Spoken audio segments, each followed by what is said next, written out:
Hit that jive jack, put it in pocket till I get back. Going downtown, see a man.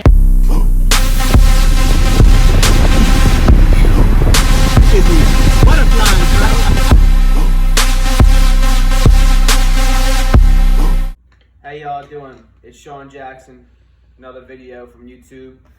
I wanted to come on here today and tell you why I don't plan on paying my house off.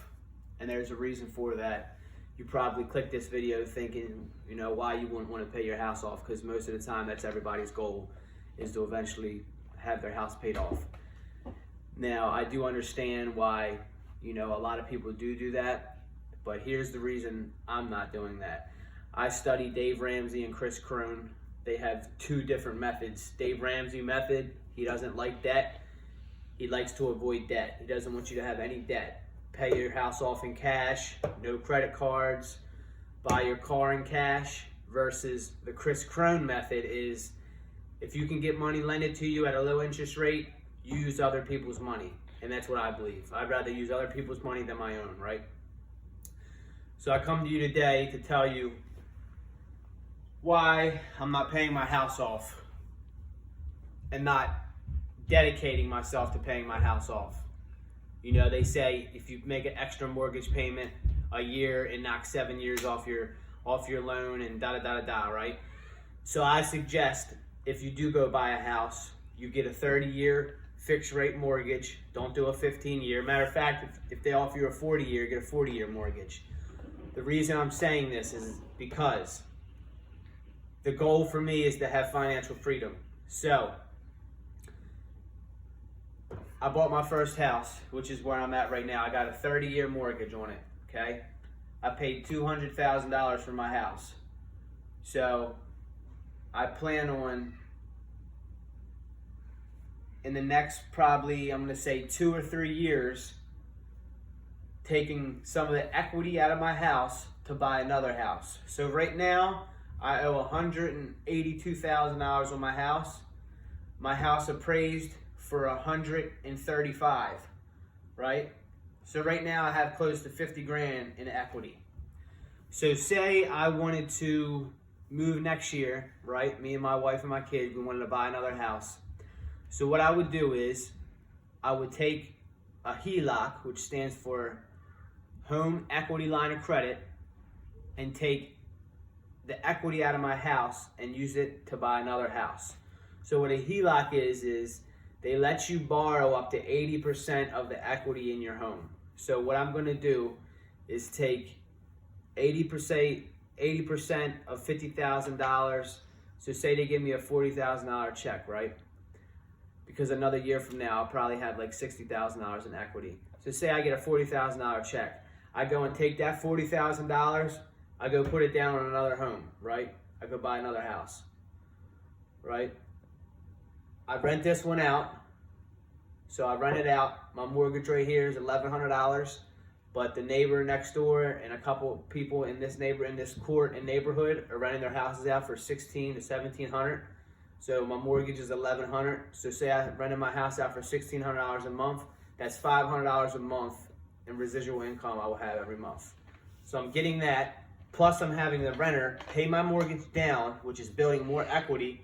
And then every year that goes by, my house is appreciating. So I'm getting appreciation, I'm getting cash flow, $500 a month, and they're paying my mortgage down, which is building me equity, right?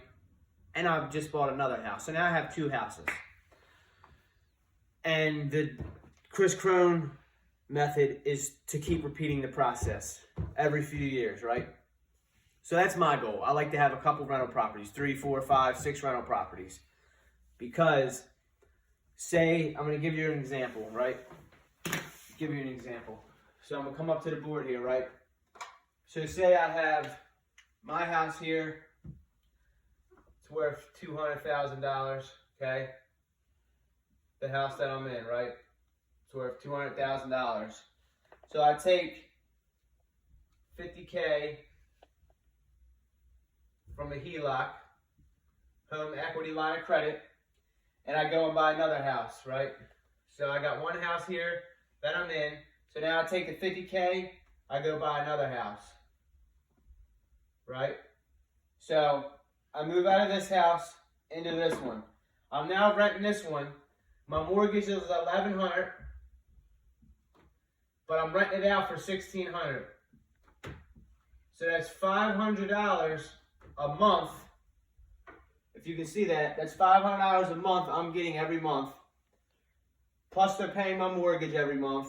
And every year, my house is going up in value. So now I live in this house. So my second house, say I live there for, say I live there for another 5 years, right?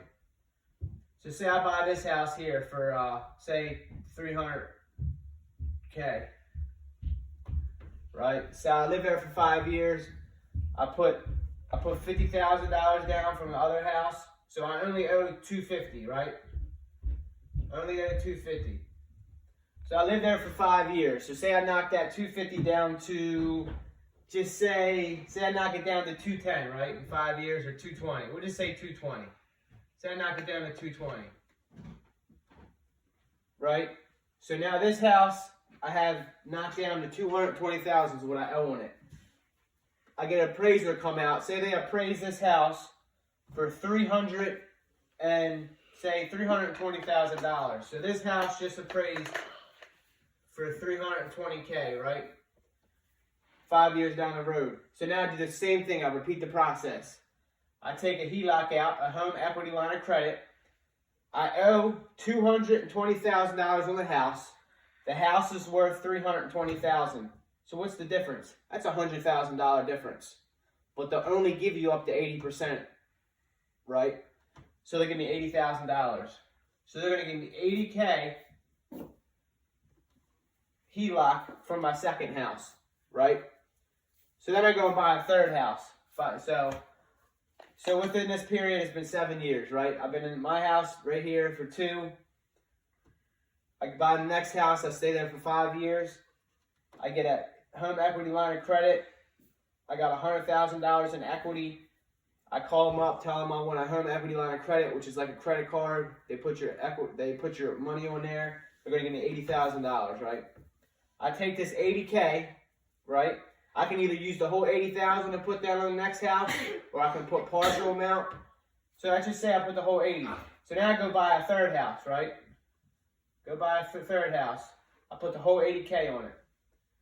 So say this third house is worth, say it's worth $400. I put $80,000 down, right? So I only owe $320K on it. I lived there for 5 years, right? So I'm living in the third house now. I'm renting house 1 out and 2 out. I'm making $500 a month off the first house. The second house, right? It's worth $320,000. So I could probably rent that out for, just say, $1,800 and $1,900 a month, right? And my mortgage will probably be $2,300. So say I'm making $400 a month off of the second house. So $500 and $400. So I'm making $900 a month in residual income from renting the first 2 houses out. Plus, each tenant is paying my mortgage down. Plus, every year the house is going up in value. So I'm making $900 a month in profit cash flow. I'm living in the third house, right? I put $80,000 down on the third house. So I owe $320. The house cost me $400K, right? I lived there for a couple years, right? I do the same thing. I repeat the process. I take a home equity line of credit out of this one. So say I lived there for 5 years. This house is now, say it's worth $440. Say I knocked my mortgage down to just say $290, right? I'm trying to use realistic numbers. So I owe $290,000 on the house I'm living in, which is house number 3. And the house is worth $440 when it got appraised. So the difference between $290,000 and $440 is, let's see, $160,000, right? So 80% of $160,000. So it's 160,000. So 80% of that, because they'll give you 80% of that. So just say they give me a check for, say, 110, 110K. I go buy house number 4, right? House number 4. 500K. And you're probably thinking, man, the whole point is to pay our houses down and to get out of debt, right? Sean, why are you telling me to get in more debt? I'm almost at $1 million worth of debt. Just listen. So now I took $110,000 out of house number 3 in equity from my HELOC, from my home equity line of credit. So I'm borrowing from it. I rent house number 3 out to another tenant. I move in house number 4. Maybe this might be my last house. It's like my dream house, let's say, okay? So this is my dream house. Say it costs $500,000. It's a $500,000 house, right? Say my mortgage is, say, $3,200 a month, right? $3,200 a month. That's what my mortgage is, okay? So I own 1, 2, 3. I own 4 houses, okay? Now, I got 3 tenants in the other 3 houses, my rental properties, and I own this one. This is the big house. It's the one I live in, I want to stay in, right? At this time, I'm probably, 40 years old, maybe closer to 50, right? So, I got $500 coming in from the first house, right? From the second house, I got $400 coming in, so that's $900 a month. From the third house, worth $440,000, I could probably rent that out for, let's say, $2,300, right? And my mortgage is probably, say, 19. So I'm making $400 off of this house also. So $400. So I'm making $500 off of this house, 4, right? So I'm making $1,300 off of these 3 houses, extra cash every month, $1,300, right? Plus each one of the tenants is paying the mortgage, hopefully. I mean, I know you have bad tenants and stuff like that. And every year that goes by, hopefully the house appreciates. It goes up in value, right? I understand you have bad tenants. Life happens. You got to kick them out. You got to pay for expenses. But just bear with me and listen. So I got $1,300 a month coming in extra. Plus I work a job, right? I'm in the union. I have a career. So that $1,300 a month can go to my mortgage on my big house that I live in. So I can knock that $3,200 mortgage down to, if I take $1,300 away from that, right? My mortgage is now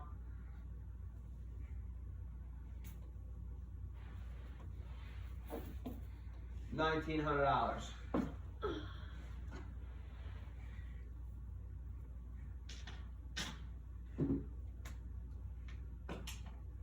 Right? So now I got a $500,000 house. I'm paying $1,900 a month. Okay? And I just stopped there. Because I can repeat the process again if I wanted to. But this is how the rich and wealthy get rich.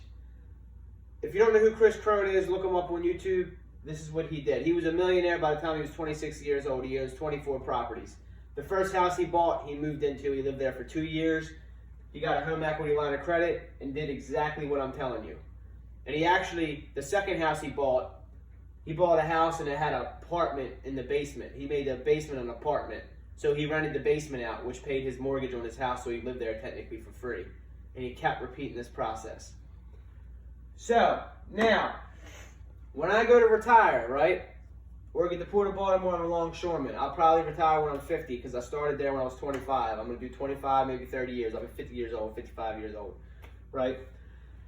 When I retire, I will have 1, 2, 3, 4 houses, right? 4 houses. The first house will be paid off. The second house will be paid off. The third house probably won't be paid off yet, or the fourth, right? I can sell house 1 and 2 And by the time I retire, you know, they might be worth, you know, 100,000, 150,000 more than they are right now. Right? So when I go to retire, I got 4 homes. If I sell them homes, I'm a millionaire. Then I can go buy a house in cash and pay it off, right? Plus I have an annuity at work, plus I have a pension. So this is what I'm telling you guys. This is why I don't plan on throwing extra money at my house to pay this house off. I don't plan on paying this house off. I want this house to help me buy another house. That's the goal. This is going to be a rental house. So this is why I'm running through here and trying to explain to you guys, you know, why I don't plan on paying my house off. So most people, you know, throw money at their house and want to pay it off and pay it off.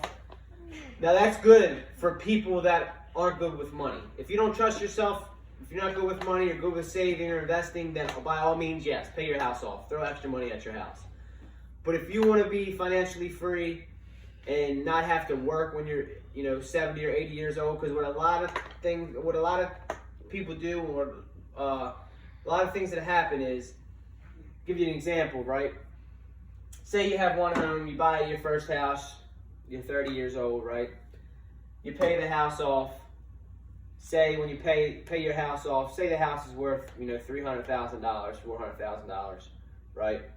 You retire from whatever job you're at, right? But you can barely, you know, pay the bills. Well, if you sell your house, you got to go buy another one. So what a lot of people do, they pay their house off, but then at 80 years old, they got to go find a little job to pay their expenses. They still have car payments, they still have BGE, they still have internet, groceries, gas. You know what I'm saying? So they still have all these expenses to pay for. Even though their house is paid off, they still have expenses. So that's the reason why I'm going to take advantage of the HELOC and do what I just said. You know, turn one house into 4 or 5 or 6 or 7. That's how rich people do it. Rich people don't pay their houses off. They use their house as leverage. They use it, you know, they use their house as a asset, not a liability. So once you pay your house off, it is now a liability because you're still paying for water, you're still paying for BGE. When I rent the house out, it's an asset because their people are paying me. I'm getting positive cash flow. So that's why I wanted to come on here and show you guys that, right? So I got some notes that I wrote down too, right? So most of the, like, that's the thing about banks. You go to a bank and the bank lends you money, right? Say the bank lends you money. Say the bank lends you $50,000, right? Your interest rate is 17%. That's a very, very high interest rate, right? So the bank lends you money, you're paying them 17% interest on that money, okay? When I take out a home equity line of credit, I'm not paying interest. I'm not paying interest, but I'm not paying 17% interest. I'm paying 3 to 5% interest. But when I go to buy a house and I'm cash flowing it by renting it, I'm getting, you know, 15 to 20% interest back from my renters and my appreciation of my house. So you want to borrow money at a low interest rate, but you want to make it at a high interest rate. So that's why I tell people all the time, you know, like people always tell me, you know, make an extra payment every year, make an extra payment every year. And I tell them, that's not my plan. That's not what I want to do. Within the next year or two, my plan is to buy another house. So that's what I'm going to do. I just wanted to get on here and show you guys an idea of, you know, what I meant by that and what my plan is and how it's going to work. I appreciate you guys watching, and I'll see you guys later. Thank you.